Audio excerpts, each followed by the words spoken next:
Dunia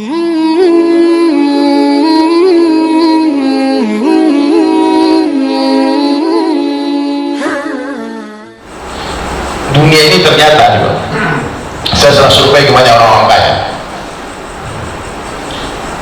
nikmat dunia ini ada dalam kesederhanaan.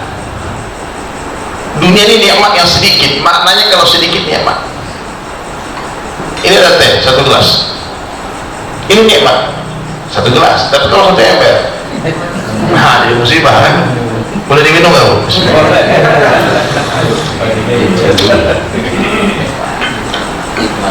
Nikmat. Tahu-tahu datang pengajian di masjid ini, akhirnya dikasih minuman satu ember, habis ini Ustaz ya, kacau kita kan. Nah habis nggak boleh pulang kan. Nikmatnya sedikit dalam kesederhanaan. Semakin sederhana semakin nikmat. Utsman bin Affan menginfakkan 1.000 ekor kuda itu berapa? Berapa kalau di rupiah gitu? Mereka kaya-kaya, tapi nggak ada yang hidup bermewah-mewahan. Mereka semua hidup sederhana. Kalau untuk perkara agama mereka berpesta, berfoya-foya untuk agama. Tapi untuk keperluan dunia mereka hitung-hitungan Pak. Sayyidina Utsman itu salah satu orang terkaya di Madinah. Sayyidina Utsman menantu Nabi, khalifah yang ketiga setelah Umar bin Khattab. Utsman bin Affan radhiyallahu anhu, orang kaya. Setelah sahabat datang kepada Nabi, dikatakan ya Rasulullah, aku perlu ini perlu itu, datang kepada Utsman, minta ke Utsman. Sahabat yang datang di depan rumah Utsman, dia mendengar Sayyidina Utsman menasihati istrinya, wah istriku, kecilkan itu sumbu lampumu. Dulu kan nggak ada nih. Jadi watt lampu ini umpama 50 watt, kata Utsman, kecilan itu 10 watt cukup. Itu sahabat hadirin mulia yang meminta tolong tadi pulang lagi ke Nabi.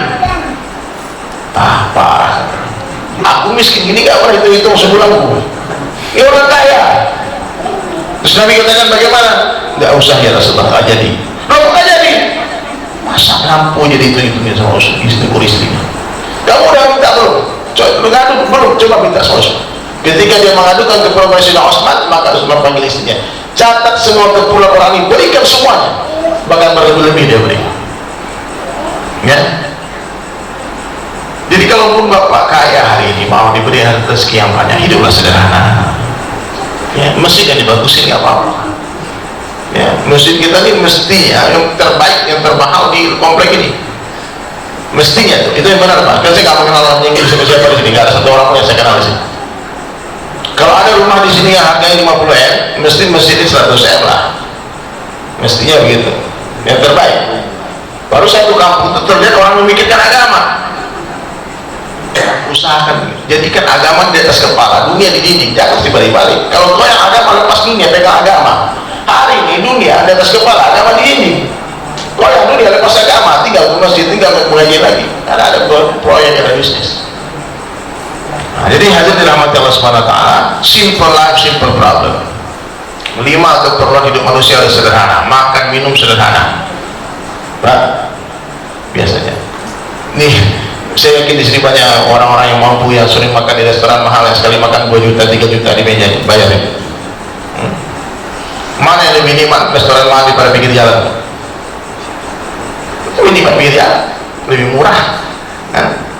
Kalau kita minta teh di restoran Padang Pak, dibikinin, diadukin, langsung kita nggak minum. Coba restoran mahal, dikasih air putih, dikasih tehnya suruh bikin sendiri. Udah mahal Pak, itu 100.000 semua teh masih kelas. Dikerjain kita ya Pak. Udah mahal, disuruh buat sendiri lagi. Nah, tapi kita masukkannya itu prestis. Ah itu yang membuat orang susah, bukan keperluan hidup, tapi gaya hidupnya. Gaya hidupnya yang bikin kita susah. Nabi makan satu hari makan, satu hari enggak, itu Nabi. Karena Nabi kalau makan Pak, tidak pernah mencampur ikan laut dengan darat. Kalau laut aja ikan ya, satu jenis menunya.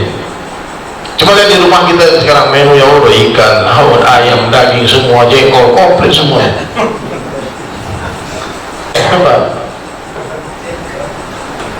Orang yang hanya memikirkan isi perutnya, kata Sayyidina Ali karramallahu wajhahu, nilainya dia lebih hina dari apa yang keluar dari perut.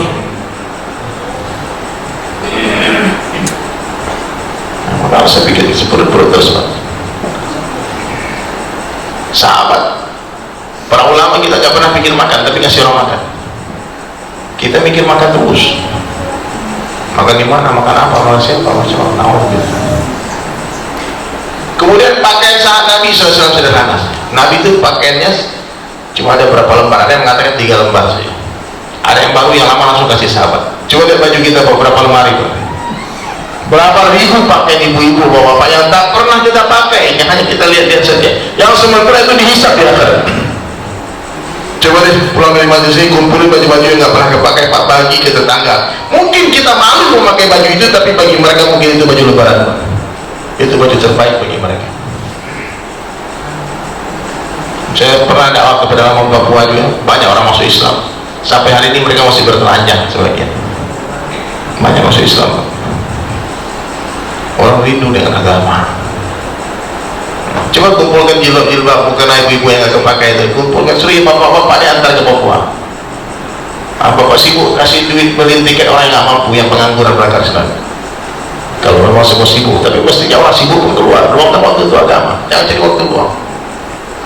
Yang ketiga, rumah sederhana. Seluas apapun rumah kita, kalau kita tidur terbentang, yang kita perlukan seluas punggung saja. Kalau kita tidur miring, yang kita perlukan seluas rusuk saja. Betul nggak Pak? Semakin luas rumah itu, semakin susah kita. Hari ini berapa banyak bapak-bapak bikinkan istri rumah yang besar-besar, akhirnya istri sibuk membersihkan rumah, nggak ada waktu membersihkan hati, bahkan nggak ada waktu membersihkan dirinya. Bapak pulang kantor, istri masih ngepel. Akhirnya komplain, gimana di istri mau pembantu sama baunya? Ya gimana bapak bikin rumah gede-gede, pembantu kurang?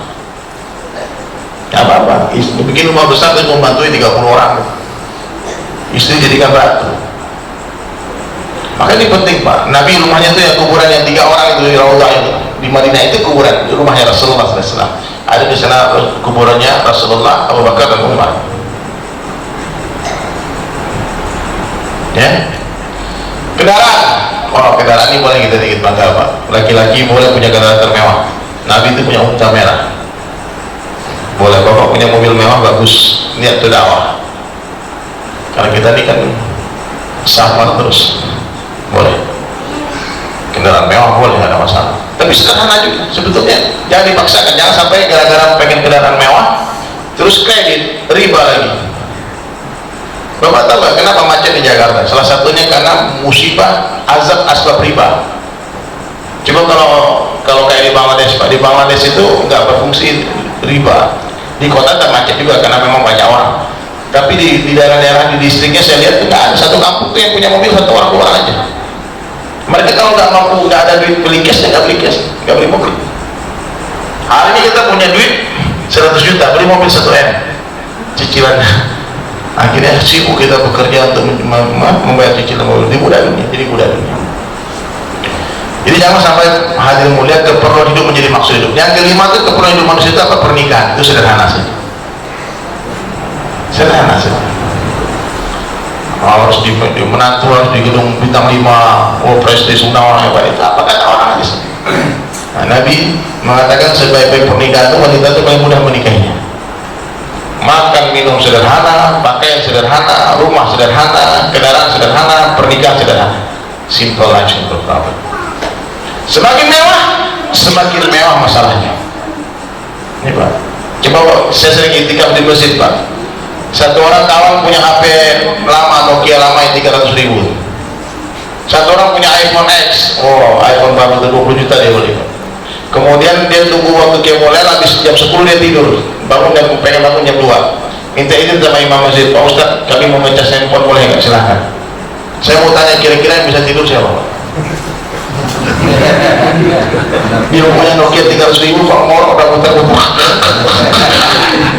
Yang punya iPhone X nih Pak, terus sebentar kaget, takut buat HP hilang.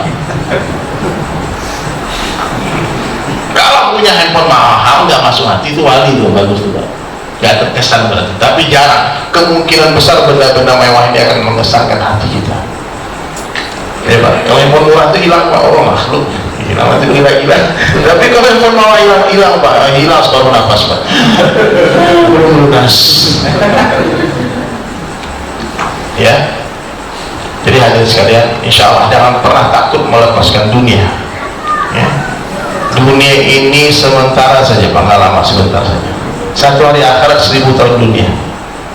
Saya perhatikan wajah-wajah yang hadir ini nggak lama lagi, nggak sampai 100 tahun lagi ya Pak ya. Karena umur umat itu kata Nabi 60-70 tahun saja, 60 and 70 years. Lahir memang lebih duluan ibu dari anak, tapi urusan kematian seringkali lebih duluan cucu daripada kakek. Maka kita jangan menunda-nunda Pak, jangan cuma nanti aku tobat, nanti aku tobat. Berapa banyak kita lihat orang yang ingin bangun rumah, tahu-tahu dia mati sebelum rumahnya selesai. Berapa banyak kita melihat orang yang pengen beli mobil, tahu-tahu dia mati sebelum punya mobil. Maka jangan panjang angan-angan, jangan sampai angan-angan melewati batas umur.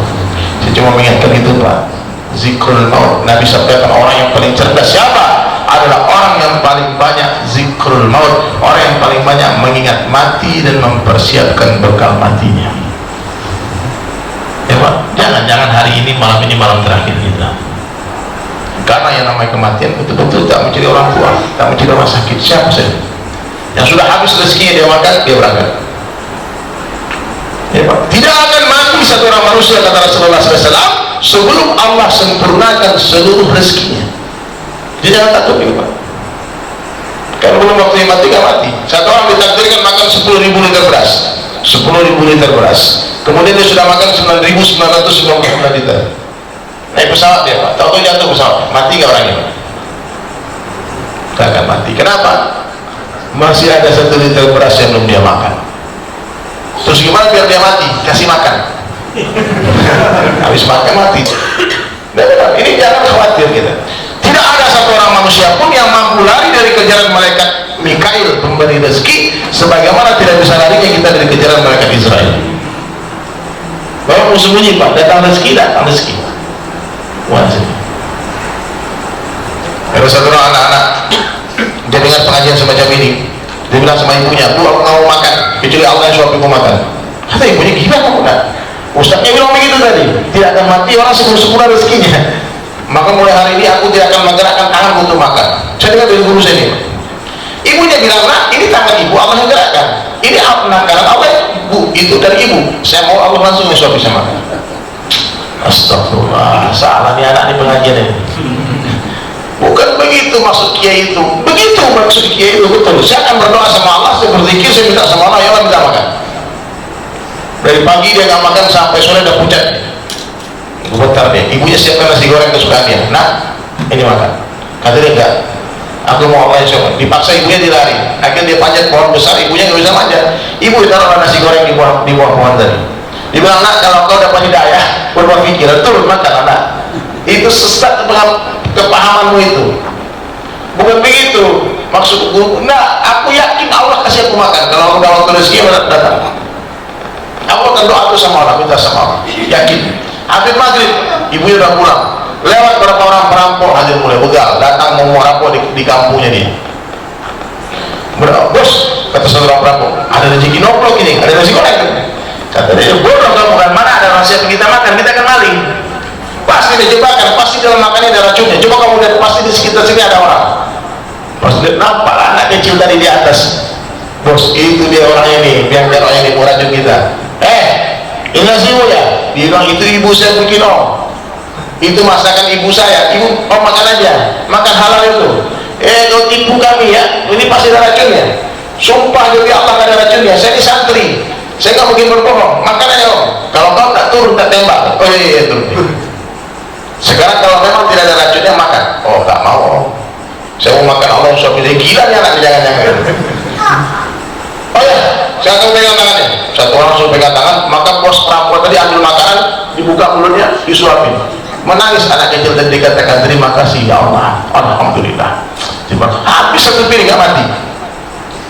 Perampok tadi heran, lah kok kamu nggak mati? Kan saya sudah bilang ini ibu saya masak. Lah terus kamu dapat mau makan? Saya sudah membuktikan sekarang kudratnya Allah. Saya dari tadi pagi berdoa supaya Allah saya beri saya makan tanpa menggerakkan tangan, dan Allah hantarkanlah om-om ini untuk menyuapi saya makan. Oh hebat rupanya kau ya. Bukan saya hebat om, Allah hebat. Guru saya ngajarkan. Akhirnya dapat daerah perampok-perampok tadi. Saya ceritakan ini sama teman saya, wali kota Bengkulu, Pak Helmi Hasan.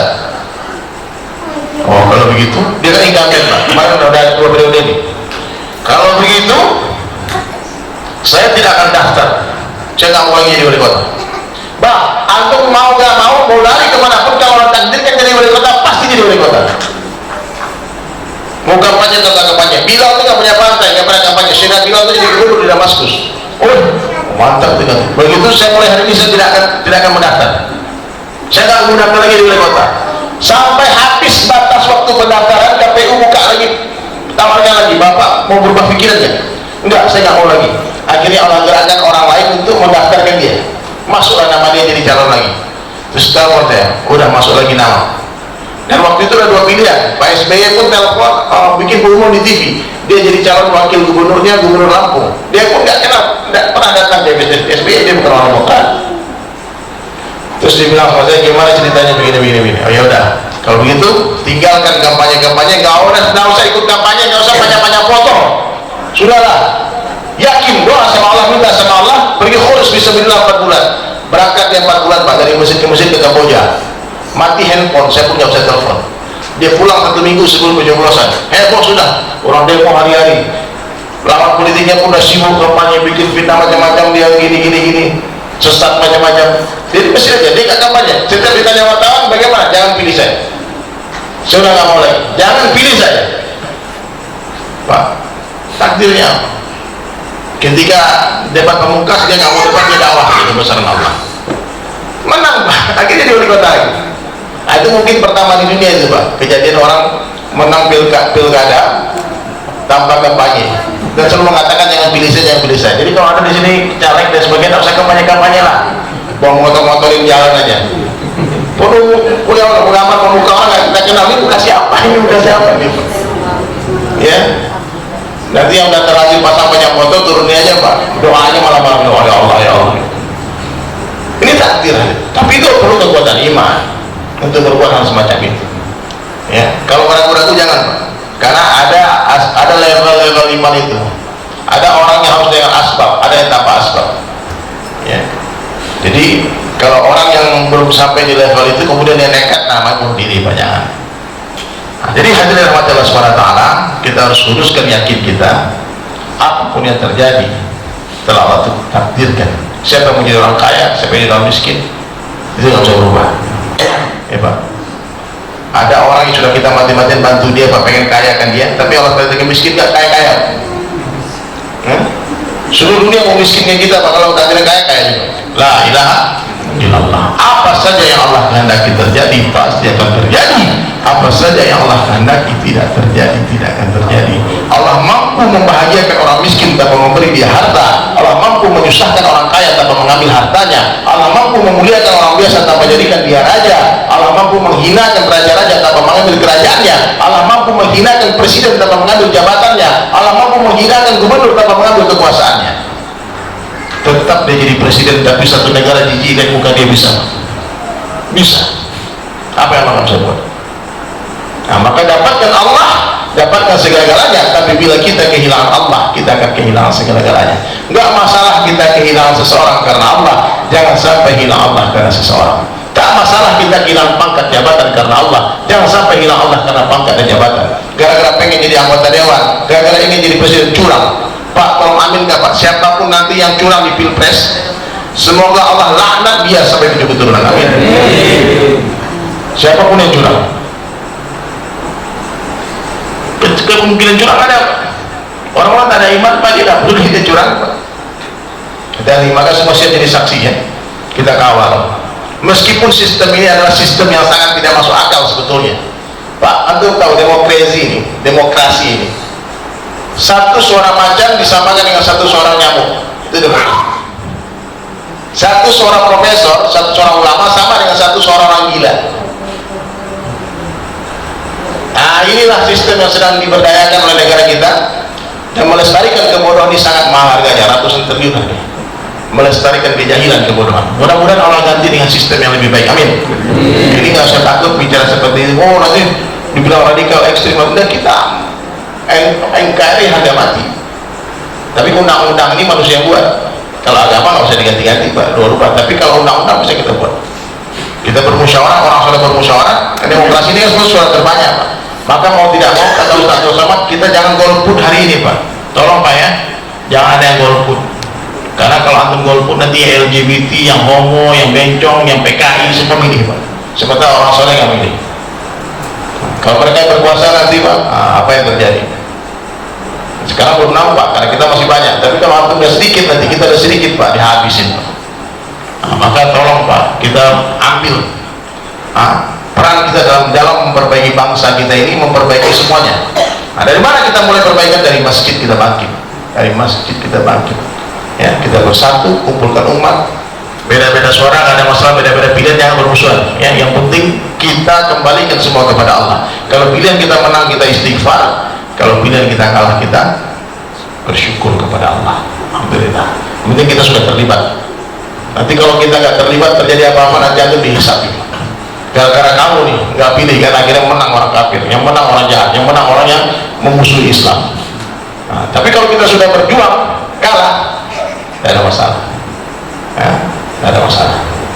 Yang penting Allah pengen tahu di mana kita berpihak. Itu burung pipit yang nyiram air untuk memadamkan api Nabi Ibrahim itu. Jangan memadamkan api, air pun tak sampai ke api. Seperti cicak cip-cip api, jangan mengecilkan api, tak sampai cipanya ke api. Tapi Allah melihat di mana mereka berdua berpihak. Satunya berpihak kepada Namrud sallallahu alaihi, satu berpihak kepada Nabi Ibrahim alaihissalam. Sekarang antum istikharah yang benar, antum sedang memilih siapa, berpihak kepada siapa. Pilihlah wakil-wakil yang mudah memperjuangkan agama kita. Amin. Jadi hadirin mulia, itu saja, mungkin banyak yang mau saya sampaikan lagi. Yang jelas kita tebar cinta di mana-mana, ambil cinta di langit, tebar di bumi. Orang baik dalam pandangan Allah ciri-ciri ada. Yang pertama, hatinya bersih, terbebas dari kesyirikan. Dia tidak takut kepada siapapun kecuali kepada Allah. Dia tak pernah meminta kepada siapapun kecuali kepada Allah, dan dia tidak pernah berharap kepada siapapun kecuali kepada Allah. Yang kedua, orang baik dalam pandangan Allah, hidupnya dihiasi dengan sunnah Nabi sallallahu alaihi wasallam. Yang ketiga, dia suka memakmurkan masjid. Yang keempat, dia haus akan ilmu, dia cinta kepada ulama. Yang kelima, dia berzikir dalam setiap hembusan nafasnya. Yang keenam, dia tawadu, dia tak pernah sekalipun merasa sama dengan orang lain, apalagi merasa lebih baik. Dia selalu katakan, sebaik-baik saya lebih baik orang lain, seburuk-buruk orang lain lebih buruk saya. Semua orang kita jumpai lebih baik dari kita. Orang tua saya ini lebih baik dari saya. Kenapa? Mereka lebih dulu beramal soleh dari saya, pasti pahala mereka lebih banyak daripada pahala saya. Anak-anak muda ini lebih baik dari saya. Kenapa? Saya lebih dulu bermaksiat daripada mereka, pasti dosa saya lebih banyak daripada dosa mereka. Letakkan diri di bawah rumput, jangan sombong. Karena orang sombong sebesar darah di hatinya diharapkan mencium bau surga. Lalu ikhlaslah setiap amal, luruskan niat. Ya. Orang ikhlas dipuji gak senang hati, dipuji gak sakit hati. Dan yang terakhir, yakinlah dunia ini gak lama, dunia sementara saja, buat persiapan. Ya. Dunia bukan tempat tinggal, tapi dunia tempat meninggal. Itu saja hadirin sekalian dari saya. Tak ada yang sempurna majelis. Sekurus-kurusnya ikan pasti ada dagingnya, segemuk-gemuknya ikan pasti ada tulangnya. Ambil dagingnya, buang tulangnya. Ambil yang baik, buang yang buruk. Ambil yang jernih, buang yang keruh. Allahumma shalli ala Muhammad wa ala Muhammad kama shallaita ala Ibrahim wa ala Ibrahim, wa barik ala Muhammad wa ala Muhammad kama barakta ala Ibrahim wa ala Ibrahim fil alamin innaka Hamidum Majid. Allahumma ighfir lil muslimin wal muslimat wal mu'minin wal mu'minat al ahya'i minhum wal amwat ya Allah ya akhir ya khatimati li rahimah masakin arhamar rahimin. Ya Rabb ya Allah ya Rahman, kami ampunkan dosa kami ya Allah. Beri kami hidayah, jadikan diri kami asbab hidayah ya Allah. Ya Allah, bila ada yang sakit di majelis, angkat penyakit kami ya Allah. Bila ada yang sempit, lapangkan kehidupan kami ya Allah. Bila ada yang berhutang, lunaskan hutang-hutang kami ya Allah. Ya Allah ya Rahman ya Rahim, curahkan hidayah, jadikan diri kami asbab hidayah ya Allah. Beri kami pemimpin yang takut kepadamu ya Allah, pemimpin yang memperjuangkan agamamu ya Allah. Ya Allah, banyak hajat kami, banyak permintaan kami, kumpulkan kami dengan Rasulullah sallallahu alaihi wasallam di surga nanti ya Allah. Rabbana atina fid dunya hasanah wa fil akhirati hasanah wa qina azabannar. Subhana rabbika rabbil izzati amma yasifun wa salamun alhamdulillah rabbil alamin. Assalamualaikum.